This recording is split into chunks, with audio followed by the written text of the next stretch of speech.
नमस्कार दोस्तों, स्वागत है आप सभी का एक बार फिर से टीचिंग वाला पर। मेरा नाम कमलदीप सिंह है। एक बार फिर हम आपके सामने हैं एक महत्वपूर्ण इंफॉर्मेशन लेकर आपके एग्जाम के रिगार्डिंग।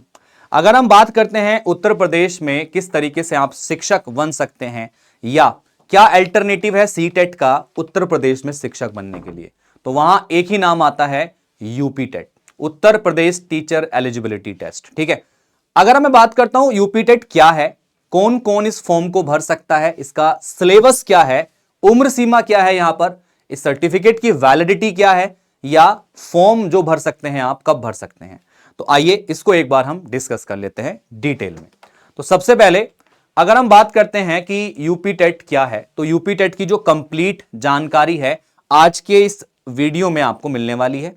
जितने भी छात्र ऐसे हैं, आपने बीएड कर लिया है, आपने डीएलएड कंप्लीट कर लिया है, या फिर आप जो है बीएलएड या बीटीसी आप कर चुके हैं या कर रहे हैं, तो आप सभी का सपना शिक्षक बनने का है। शिक्षक बनने के सपने को पूरा करना है और उत्तर प्रदेश में आपको शिक्षक बनना है, तो उसके लिए यूपी टेट एक एग्जाम है जिसको आप दे सकते हैं। अब यह एग्जाम कौन कंडक्ट कराता था पहले, अब कौन कराएगा, इस चीज पर डिस्कस कर लेते हैं। उत्तर प्रदेश शिक्षक पात्रता परीक्षा यूपी टेट जो है, उत्तर प्रदेश के स्कूलों में प्राथमिक कक्षा 1 से 5 और माध्यमिक आपका जो है उच्च प्राथमिक कक्षा 6 से 8 स्तर के शिक्षकों की भर्ती के लिए वर्ष में एक बार आयोजित की जाने वाली राज्य स्तरीय परीक्षा है। लेकिन अगर हम बात करते हैं, पिछले साल से यह परीक्षा आयोजित अभी तक नहीं कराई गई है।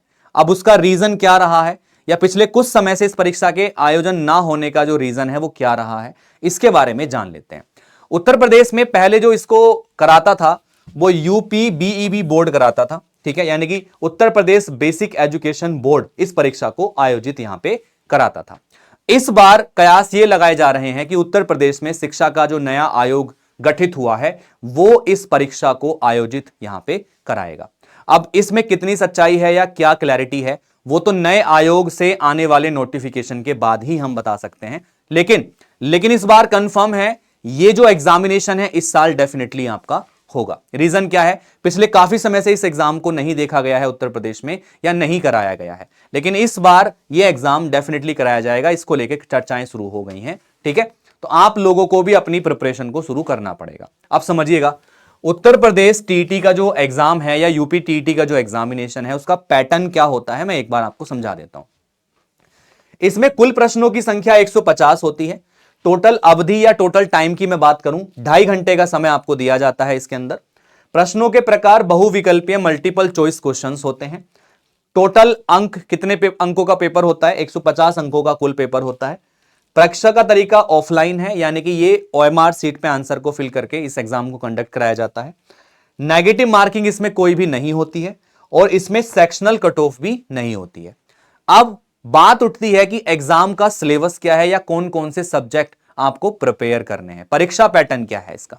तो सबसे पहले प्राथमिक शिक्षक के लिए या प्राथमिक स्तर के यूपीटीटी एग्जाम का जो एग्जाम पैटर्न है वो सेम रिलेटेड है सीटेट से।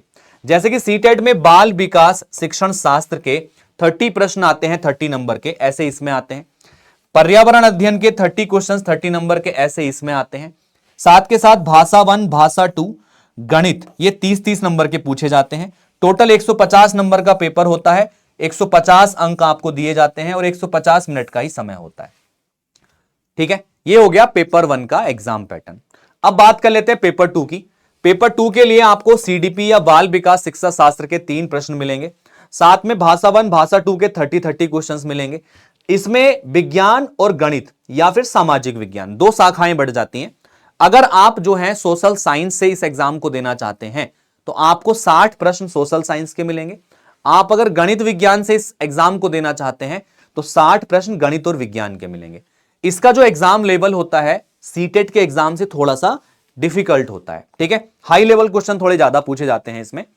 योग्यता अंक और प्रतिशत, अगर हम बात कर लेते हैं कितने अंकों को लाकर आप इस परीक्षा को उत्तीर्ण कर सकते हैं, पास कर सकते हैं, इस चीज को लेके एक बार हम लोग डिस्कशन यहां पे कर लेते हैं।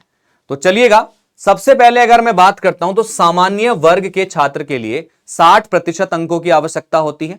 अगर आप अनरिजर्व कैटेगरी में हैं तो आपको 150 में से 90 नंबर वहां पे लाने होते हैं।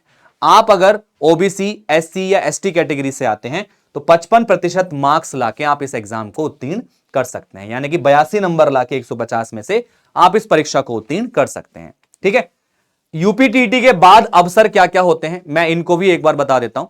उत्तर प्रदेश के स्कूलों में जो भी शिक्षक भर्तियां निकलती हैं सहायक शिक्षक की, ठीक है, तो सहायक शिक्षक की जो भी भर्तियां निकलती हैं उनके लिए आपका यूपीटीटी आवश्यक होता है। ठीक है, तो आप यूपीटीटी पास करके सहायक शिक्षक भर्ती में बैठ सकते हैं और वहां पे टीचर बन सकते हैं।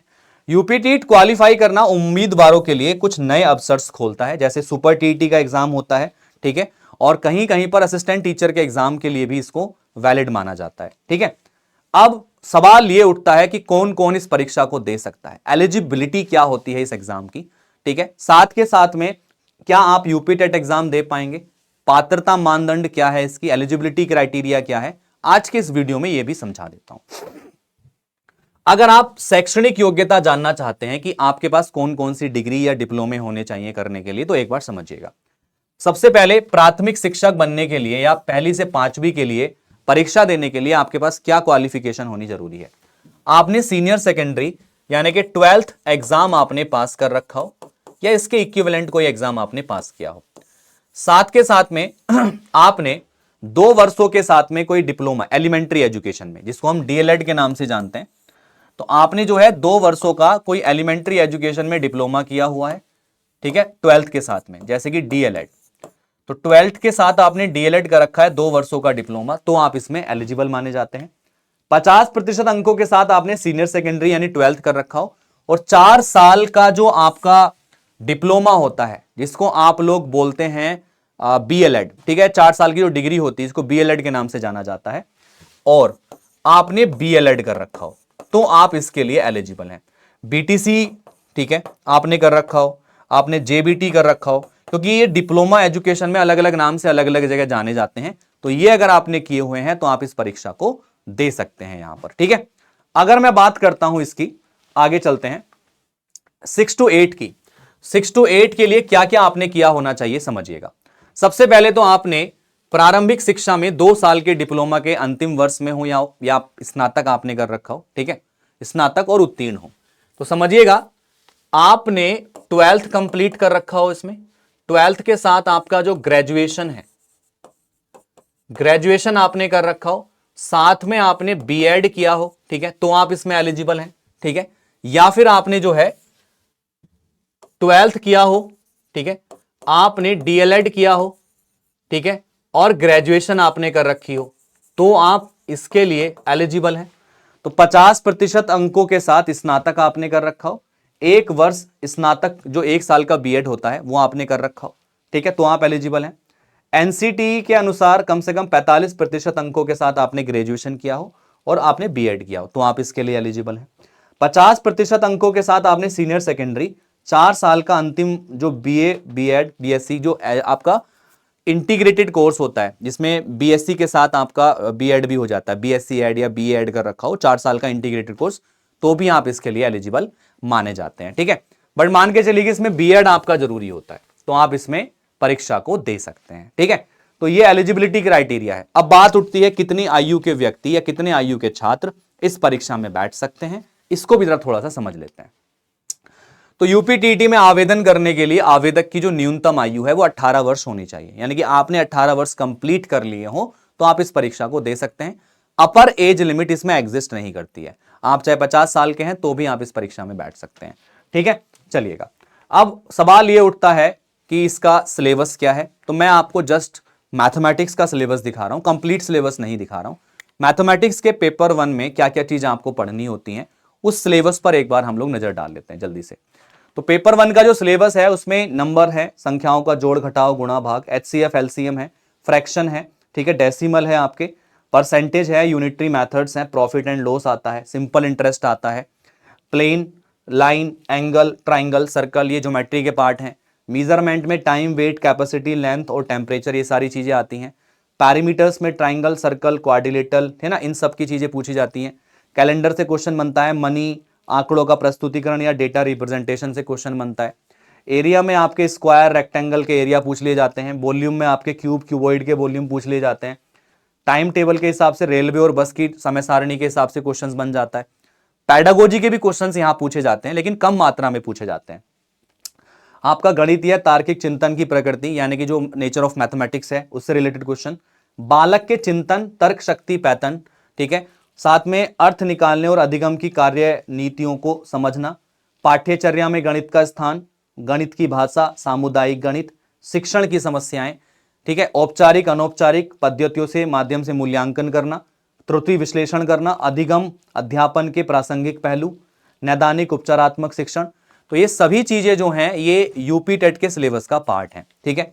अब देखिएगा, मैं आपको बता देता हूं कि जितने भी छात्र हमारे साथ जुड़ चुके हैं वो सभी छात्र जो है अपनी प्रिपरेशन को कर रहे हैं डिफरेंट एग्जामिनेशन के लिए।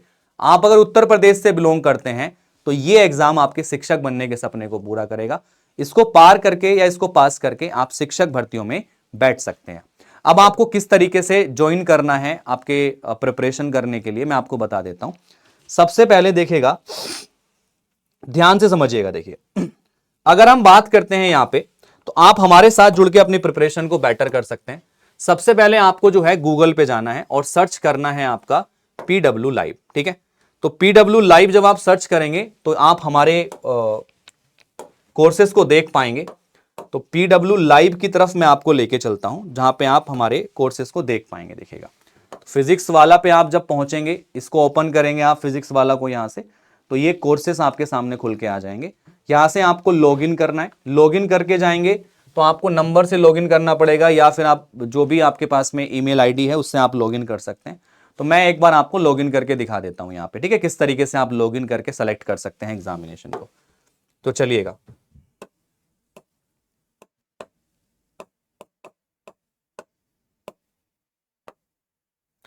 चलिए अब जरा ध्यान से देखिए, इसमें ओटीपी आएगा, फिर आपको ओटीपी डालना है, ठीक है। ओटीपी डाल के आप पहुंच जाएंगे हमारे कोर्सेस के ऊपर, ठीक है।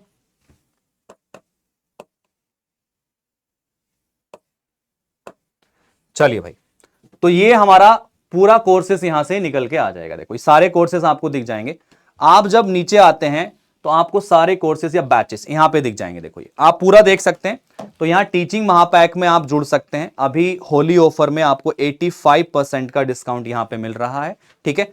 तो कोई भी टीचिंग महापैक आप ज्वाइन करते हैं तो किसी भी टीचिंग महापैक को ज्वाइन करने पर आपको 85% लगभग आपको जो है डिस्काउंट मिल जाएगा।